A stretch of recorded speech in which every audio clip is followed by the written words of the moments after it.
Hello everyone, welcome to our YouTube channel. So today our topic is how to remove team member from Asana. So this is very easy and simple method.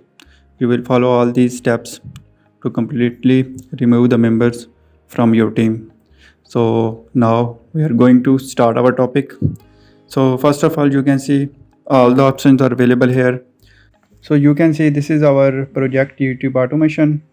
So we just click on this project and you can see this new tab is appear, and this is the main interface of our project, and you can see on the right side members are available here.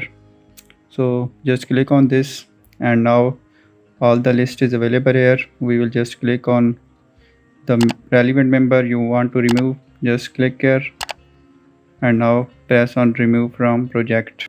Again, you can remove another member. So in this way you can easily remove any member from Asana team.